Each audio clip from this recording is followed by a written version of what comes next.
This is day 2 of the April 93 7-day retreat at Springwater.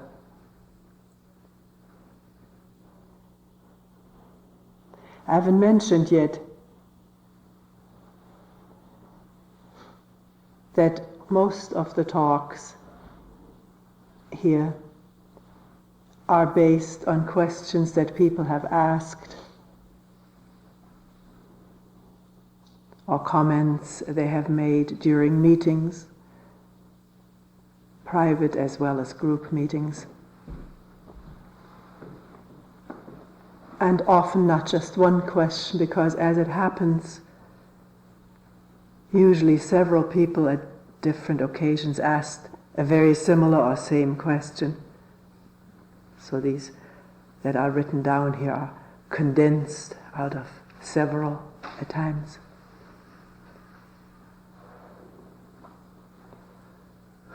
They're not verbatim. I'm not able to do that, to remember precisely what was said. It is the gist of the question, which has a communality to it, a common ground for all of us. If there should ever be something coming up in a meeting which you do not wish to be discussed in a public talk like this, then please let me know, and it will not be. Of course, I'm careful in using these questions that the person remain anonymous, except in group meetings where 8 of us hear what someone says. That is a different matter. Even there you can say, don't bring that up in the talk.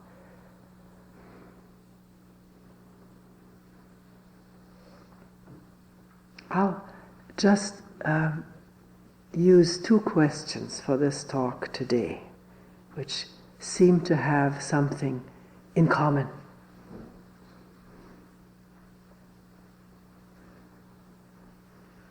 Does effort have any meaning in spiritual practice?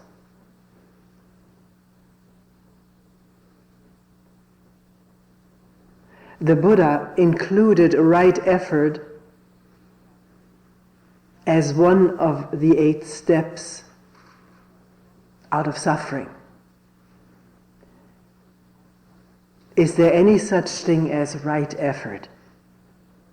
And this came up in a discussion. It was mentioned that here we don't talk much about effort, rather about the effortlessness of attention. One person said, "You, Toni, come out of a tradition with lots of effort and discipline and structure, which brought you your understanding. Why do you now talk of no effort?"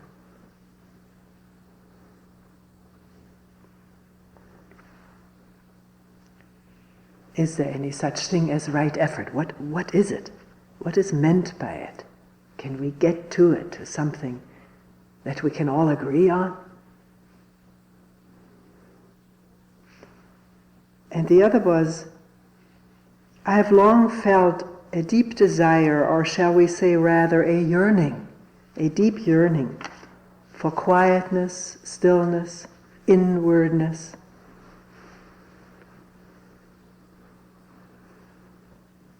And maybe what may come out of this stillness and quietness and inwardness. But now I'm wondering whether this yearning too is an illusion.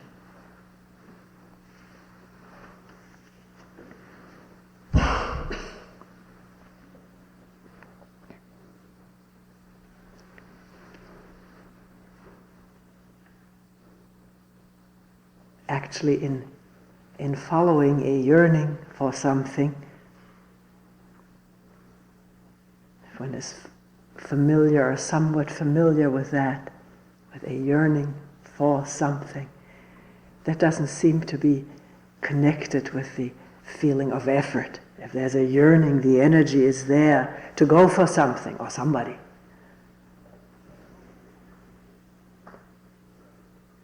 There's a yearning for quietness and stillness and inwardness. One will find the time and place for it. Unless there are doubts in the mind implanted by maybe someone who says, oh, this is just an illusion, and one does not want to serve an illusion. One has also images of oneself as being not caught in illusion or not wanting to be caught in illusion. Maybe a person who seems to have experience or value in one's mind, power. Saying this is an illusion, then one becomes doubtful. Am I caught up in that? I don't want to be caught up in an illusion. I wouldn't go by what other people say. There's a yearning for quietness, inwardness, stillness. Why not make that part of one's day, or night, or both? And find out about it.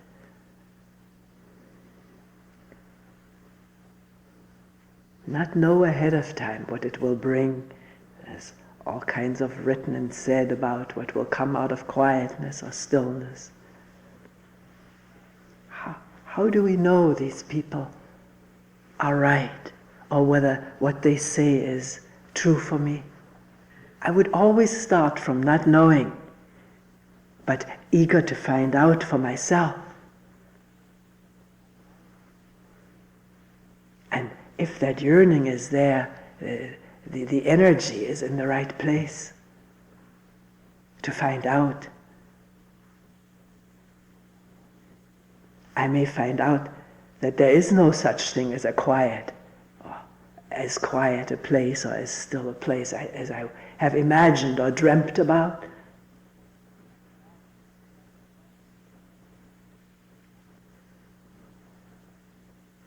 I know once a woman at the Zen center where I was training, she felt that she wanted to go to a different country, to a Zen center where she had heard there are beautiful mountains, and the tradition may be the oldest, except for the Indian tradition. Monasteries nestled in beautiful mountains, and she became ordained in that particular tradition in this country, and then sent over to that country for her novitiate. And the monastery where she found herself was near an American army base. Because the wise teacher tried to wean her from her attachment to quietness. At least that's how she interpreted it, until she had enough of it.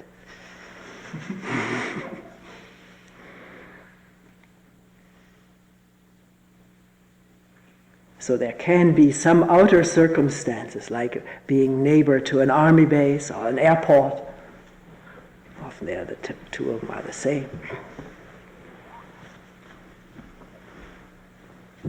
But there are meditation centers in cities, and one person carried on quite a lengthy dialogue with me, and saying, you're trying to build a center in a wilderness, but the wilderness is in the city. I am in the wilderness, because my center is in the middle of a big town, big city. You see how we can argue with concepts and ideas and never touch common ground. So by measuring decibels, there are quieter and noisier places, or by amount of human beings milling around, there are more solitary places than others. So there is that difference. But ultimately, the quiet, still, and inward place is inwardly. And can that be found? Is there such a thing?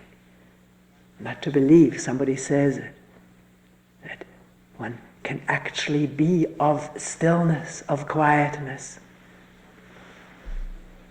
No matter how noisy the surroundings and how impactful on the nervous system, maybe how painful, there can still be inward quietness, a spaciousness which is not occupied, unoccupied by what? My point of view, my needs, my this, my that, my past, my anger, resentment, and so forth. If that is largely unoccupied and there's stillness and inwardness and quietness, regardless of the outer circumstances, at least for moments at a time, may not last all the time. Anger may spill out and over, resentment. But can that spill and be seen and heard out of quietness, out of not finding fault with anger or resentment, not trying to get rid of it, trying to see it, feel it, let it reveal itself, which it can when there's space and no hemming in through concepts and image.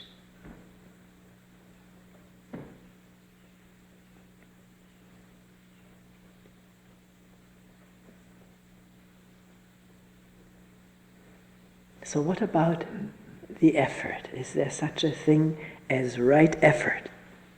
This question has been with us for all the years that we've been meeting together. Because in sitting here together quietly,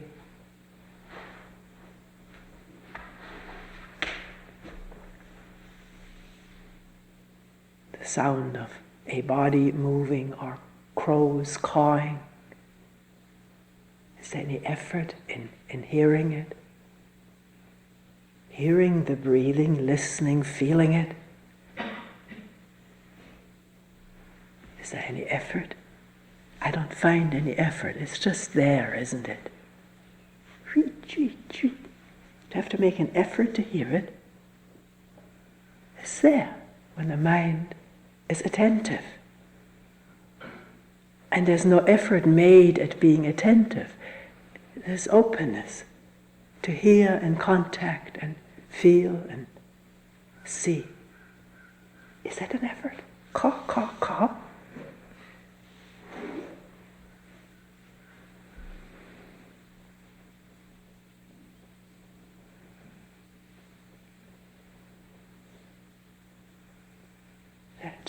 Just in sitting here quietly and listening, feeling whatever perception word one uses, breathing, the in and out, deeply as a sigh or quietly or sometimes almost imperceptibly. Is there effort in feeling the breathing, hearing it, sensing it? Some people visualize it. It comes quite natural because a body image is a natural occurrence in a human being. We have a body image of ourselves, and in listening to the breathing, it's a visual image may be involved too, beside the other sensations. And the caw there is also there. It's not an effort to hear both, is it?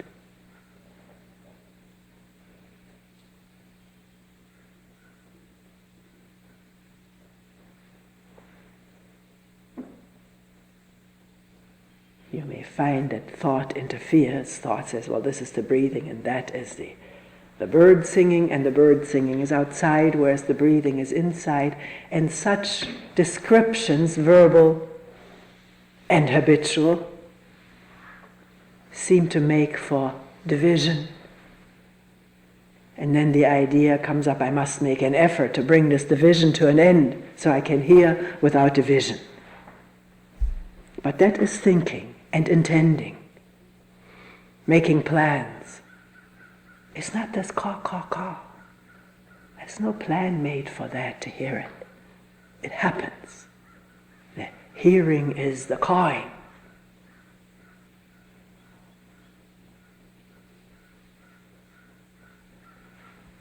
And to see thoughts coming up, maybe comparative thoughts, this person can hear better than I, therefore I'm not as good. I'll never be as good as these are all habitual thoughts, arising out of our past experiences, they can also be perceived. Can they? Can't they? One notices one's thoughts. Everybody does in a retreat.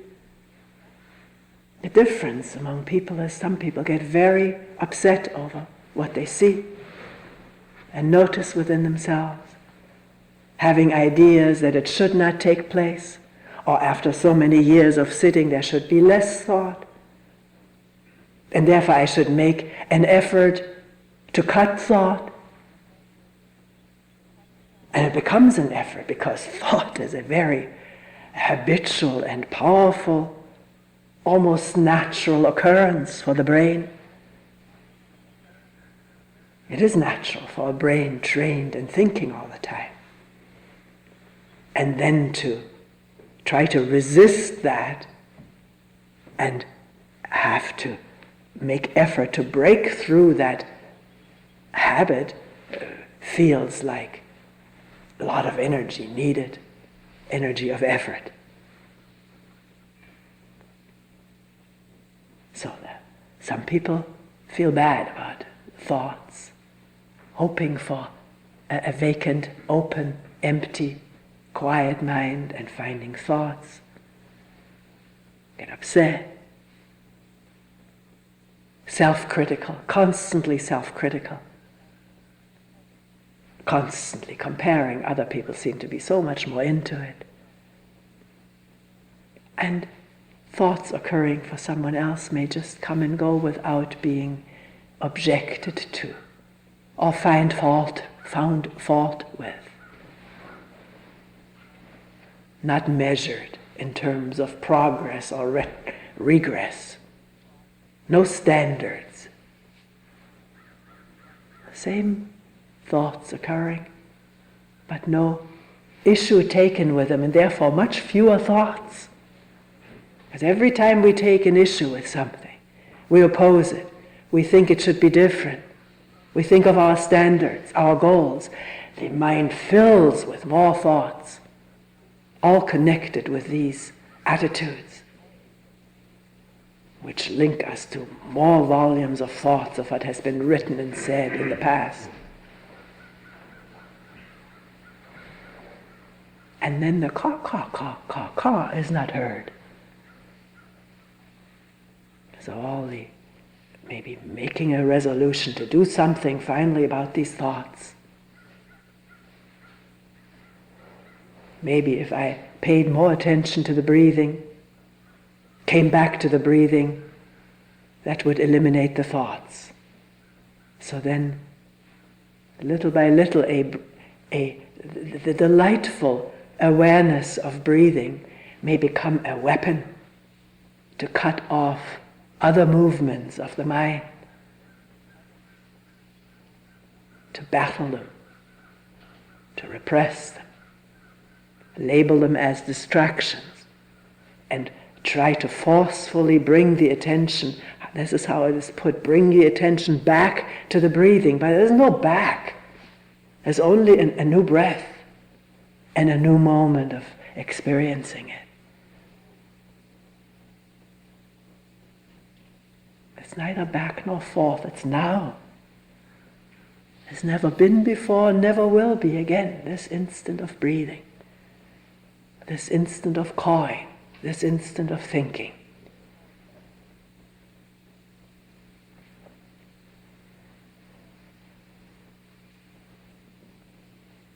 So what about such an eminent sage as the Buddha saying, right effort? Actually, the first step of that eightfold path, if I remember correctly, is right understanding. It's not right effort, it's right understanding. And I don't know if we can agree on this, but right understanding for me points to seeing the truth of that there's no division between you and me and nature. And nature and the universe, the earth and the galaxies.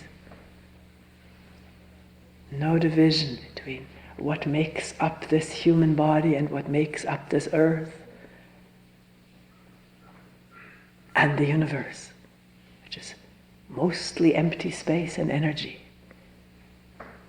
Where is the division? So, if there is right understanding, at least for moments at a time, that this whole attachment to the ideas of myself, which spring from memories and imagery, all of which such limited phenomena,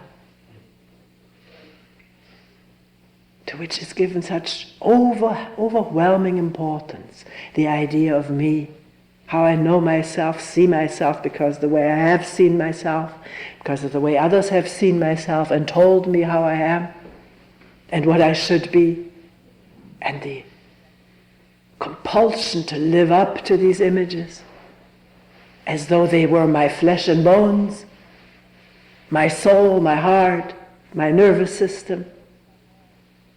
And when an image gets attacked, criticized, slighted, the body aches. It's incredibly phenomenal.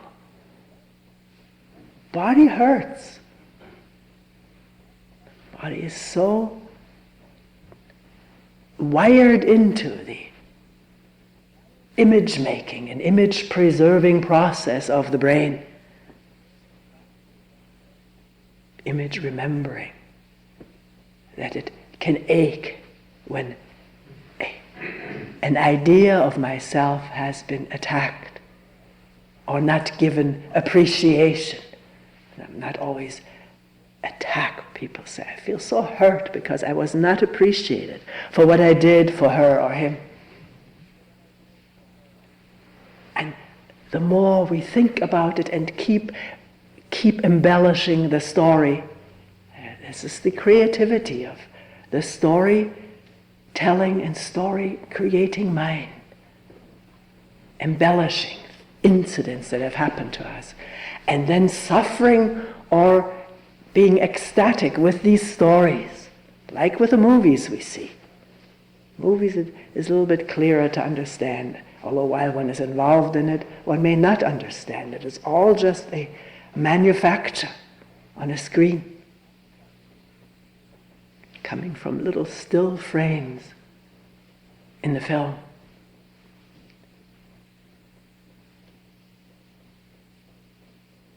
So here we can, if we wish to, it's not an imposed practice, but we talk a lot about it. And one can ponder this and look into it deeper. What am I really? Am I all these images that feel so real, that I suffer so much from, or rejoice so much in if somebody pays me great tribute, flatters me, gives me all kinds of appellation, calls me by all kinds of flattering or respectful names, that I crave that? The body is a potentially highly addictive body, not just addictive to drugs and chemicals, alcohol and so forth, but to flattery, being acknowledged, thinking pleasant thoughts, having to have more and more and more of it, returning to it. When there seems to be numbness, returning to the remembered good times, pleasurable incidents.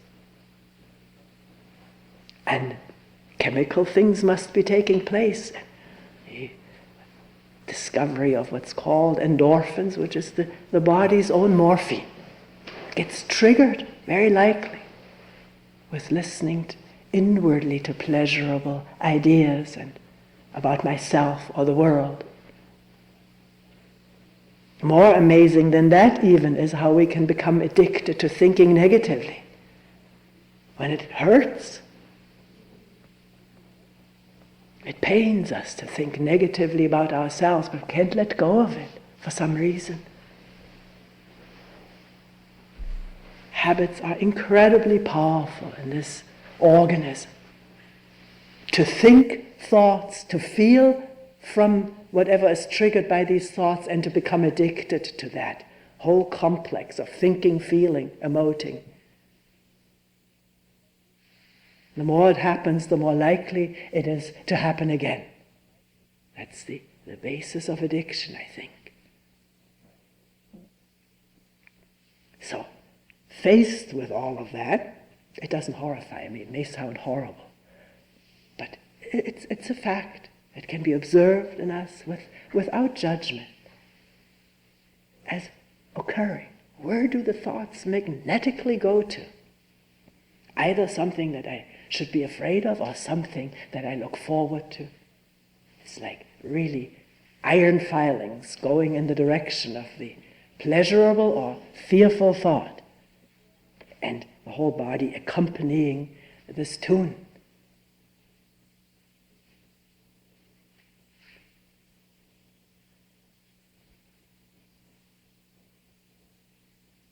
So where does right effort fit in here? Well, it is preceded by right understanding. To understand about this. Because if there is no understanding of this, I will make tremendous efforts if I get the idea I should overcome all of that, to try to overcome it. With new addictions, very likely. But the more is understood about how this body-mind operates without finding fault with it, just seeing it.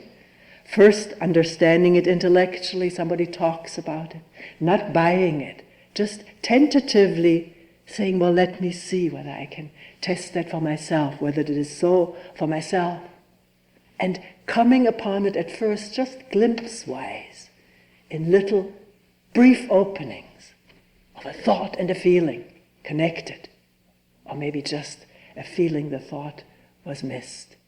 But then seeing how a painful feeling generates new thoughts. I don't want to feel this way. And these thoughts generate more feelings of conflict, anxiety that I feel some way in which I shouldn't feel. Causes anxiety. By glimpsing here and there, maybe this solid edifice of me as image, idea, is punctured. And what is punctured, light comes through it. It becomes lighter.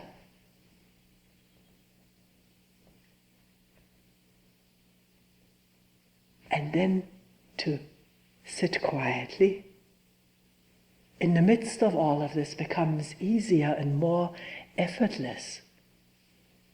Because as long as I don't understand, I make all kinds of efforts and resolutions to get someplace. Have ideas of the ideal land, the ideal nirvana, the ideal peace, quiet, harmony. And I don't understand what the blockage, the disharmony, the difficulty is right here in this body-mind.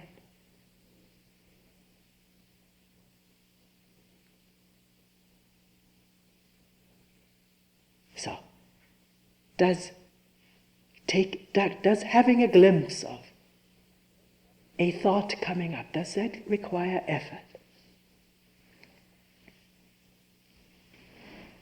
Some episode comes to mind. It happened long ago, and we were still in a Y camp holding retreat there.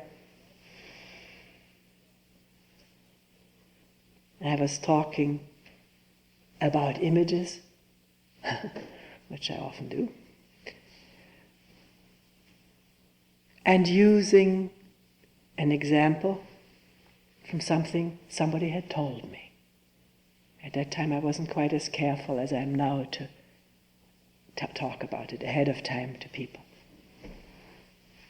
So a person came in and he said, when you talked about it, I really got hurt. That you talked about what I had confided in to you. And I was really struck with bad feelings, remorse, guilt, whatever. Wheels were turning. I was trying to apologize. And he broke out into incredible laughter. And he said, you don't have to apologize, it's just an image. Laughed and laughed. It tricked me a little bit there.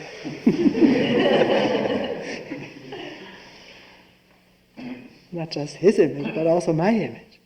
So we laughed together about images, what they can do and what they're not.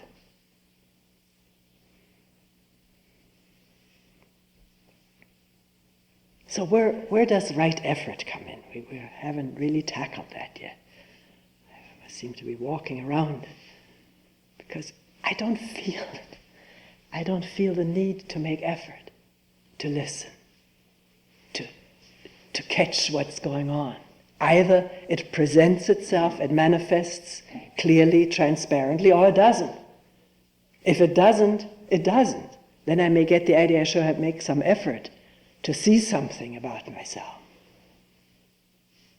And usually it happens for us when we have the intention to make an effort, we create resistance at the same time. Or, because there's resistance, we feel we have to make an effort. Does that make sense? Does that ring true? When I resolve to make an effort, with it I have planted in the same envelope of seeds, I have planted the seed of resistance.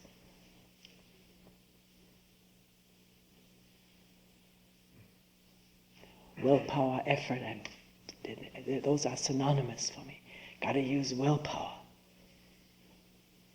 Either because I already resist doing something, so I feel I have to crash through this thing with garnering extra energies, or the very fact of saying, I have to do this, I resolve to do this, brings up a counterplay, which may have its roots in our babyhood and infancy and youth, where we're pushed around so much with do this and don't do that, that resistance galore grew up in us to all of these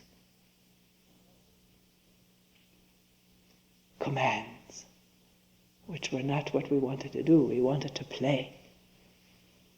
And we had to come in and go to bed, or eat, or do homework.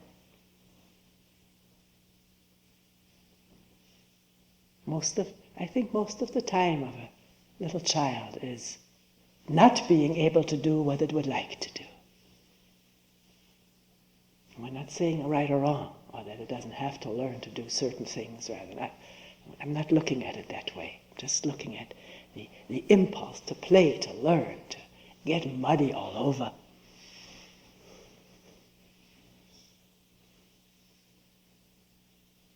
Which includes playing with feces, is all blocked. Don't do this, don't do that, this is not what's done. Or getting angry, screaming. It's not what one does, it's not nice. And usually we're not just told, very often we're hurt by some punishment, or being ostracized, sent to our rooms. So of course, a tremendous mass of resistance has grown up in us since childhood. Resistance to making effort, to doing, unless it's something we want to do. And anything we want to do, there's no resistance, maybe just overcoming the resistance of those who would keep us from it. And then we may do it at night, or hidden.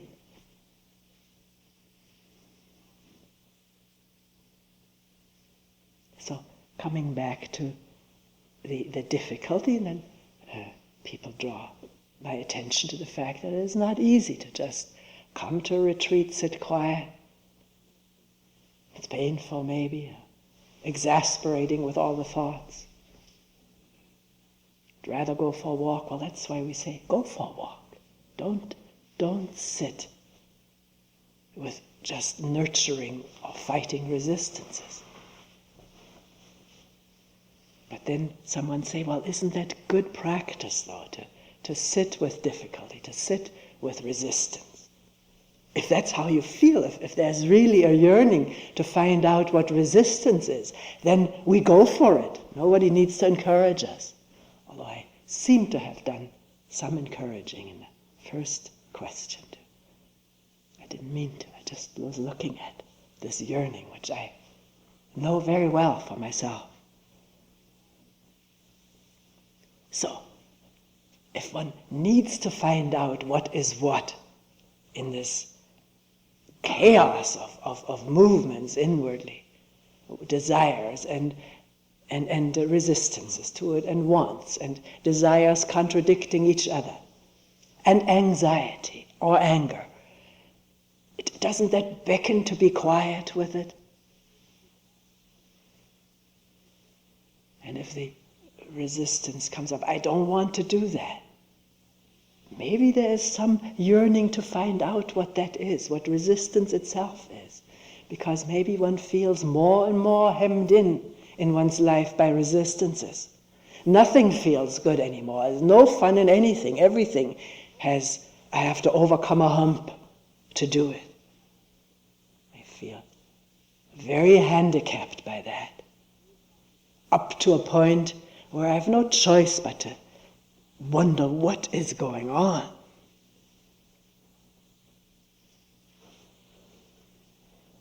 And there's many offerings, they are growing these days, of therapies and group therapies and support groups and counselings and clinics where one can explore resistance, fear, anxiety, and one can sit by oneself, maybe in addition, maybe instead, to sort of, as it were, say hello to the resistance. What are you? Let's meet. Let's find out what you are. Let me listen to you quietly, not fighting you, pushing, kicking, drilling holes into you, trying to sledgehammer my way through. But sort of in a gentler, kindlier way. What's going on? And it's amazing that whatever is approached this way, without putting conditions on it, you better reveal yourself or else the sledgehammer. Giving it time and space, no conditions, is something that I'm carrying around all the time. What is it? The anxiety, and different things may hold for different people. The fear. We talked in two groupings about fear and pain and anxiety. We'll talk about that in more detail some other time. And resistance also came up. What is it? To be sort of innocent about it, and therefore eager to meet up with it, find out, what is it? Does that need effort?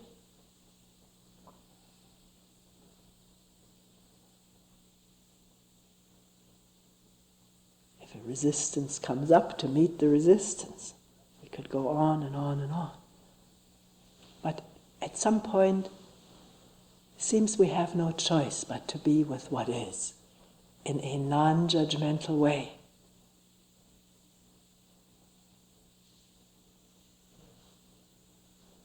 Thoughts keep coming up. I wish it was different. I wish I was different. I wish I had a better technique. But that's all part of what's coming up. And if a technique presents itself, somebody this morning told me, I've really found a good one, which helps me to get quieter, emptier, understand things more easily. You're free to experiment.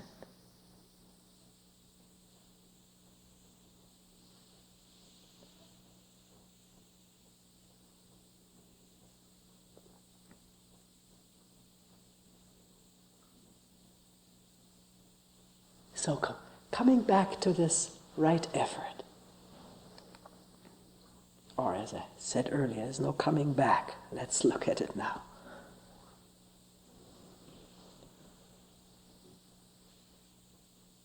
A moment of attention dawns, is there. Something is seen openly, a thought, a feeling, in a new way, an insight into no division or whatever, into seeing maybe a tree, a flower, another human being for the first time, just so. No distortion, no wanting or fearing. That happens. And then doesn't the thought come up, how can this attention, this moment of attention be repeated? More of it gotten, more of it happen. Does the effort start with that? Because the moment of attention, you may argue with me, you may disagree with me, but the way it feels here, it happens on its own. Does it happen because I spent tremendous effort trying to become attentive? Tremendous effort in going to retreat after retreat, solitary, 2 months, 3 months, 3 years, whatever. Human beings used to mortify themselves, fast, undergo all kinds of deprivations to see the light, see God, be enlightened, become enlightened. So that's in the air, that's in our tradition, in all of ours. Is that what operates in feeling I must now make an effort to be more attentive? Does it work? Does the effort making bring more attention? And is it complete attention? Because there can be a confusion. I can be very attentive in the way I ladle out my soup,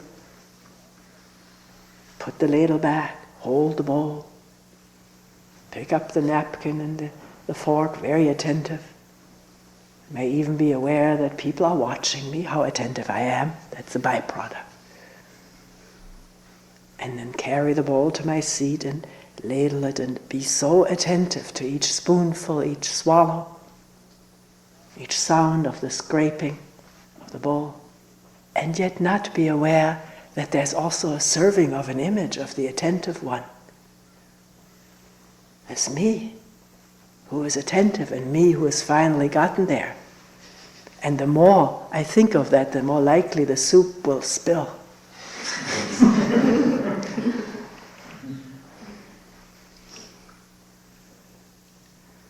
So attentive behavior, which can be learned, and there's a beauty to moving, particularly in a retreat, to moving attentively. We've talked about the doors in the beginning, quietly with each other in the rooms, to open the suitcase attentively. That it can be very helpful and caring, but it may still lack that crucial opening to not being there as the attentive one.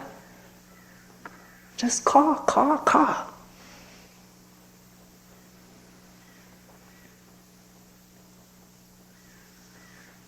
So maybe we can say that effort can bring certain results, a refinement of one's behavior, of one's action.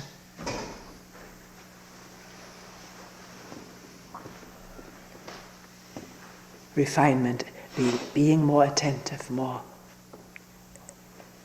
considerate, keeping in mind the other person's needs. All of this we can learn a lot about, can learn it to a degree. But what most people have told me who have come to an opening or a dropping away of self-division, and also what I've read, is that those openings or insights happen at the most astonishing time, sometimes or often when one dropped the whole effort. It wasn't leading one anyplace. It was just like beating one's head against the wall and maybe stopping beating for a moment. And there it is.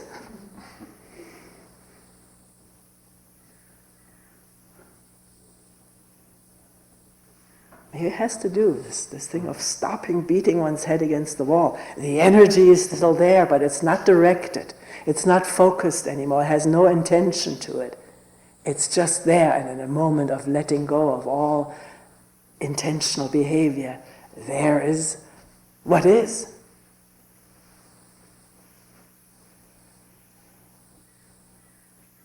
In all its simplicity.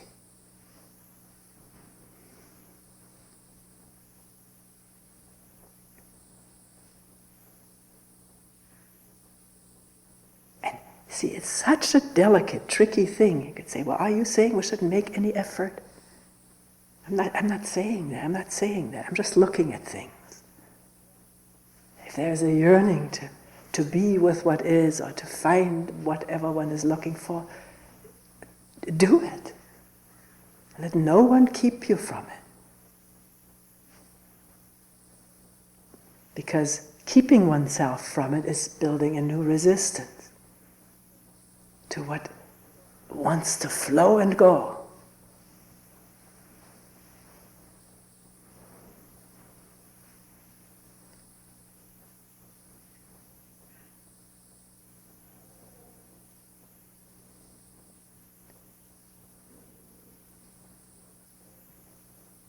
And what seems like an effort at one moment may just melt into nowness when resistance evaporates.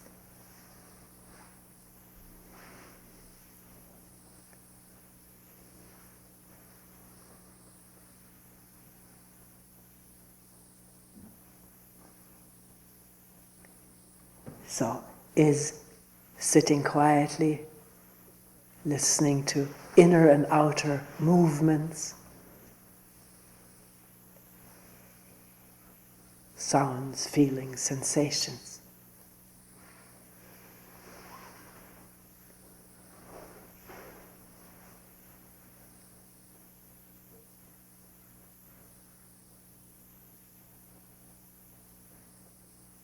Is that the same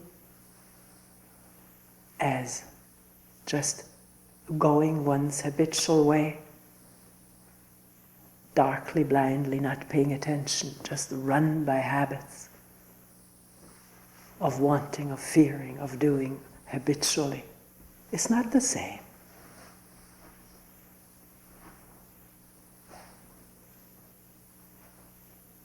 But going one's merry way habitually, blindly, can also bring a moment of attention where one realizes, sees the habit, and wonders whether it has to continue.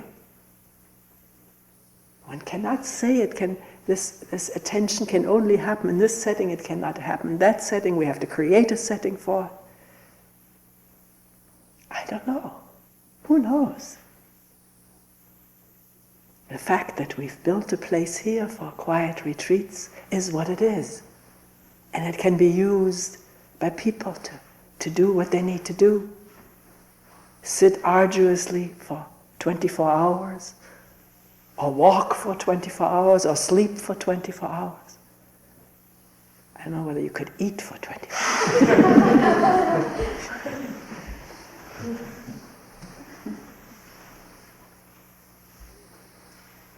And maybe, we talked about that in the last retreat, maybe moving among a community of people where awareness flickers here and there, or for some it's more sustained.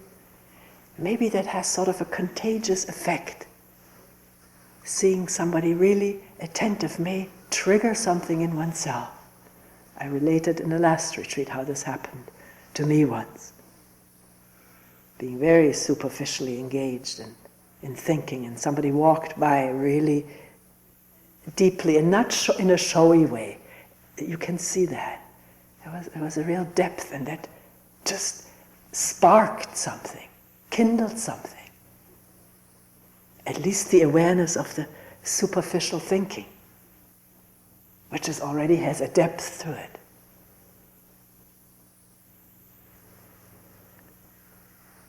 So we don't want to lay any claims for what this is good for, but let each one find out for herself, himself.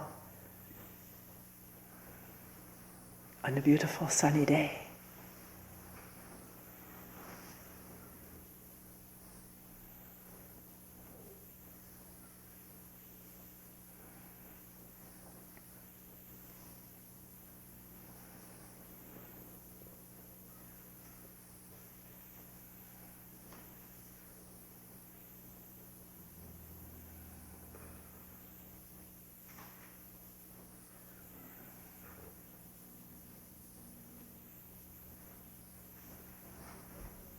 We will end here for today.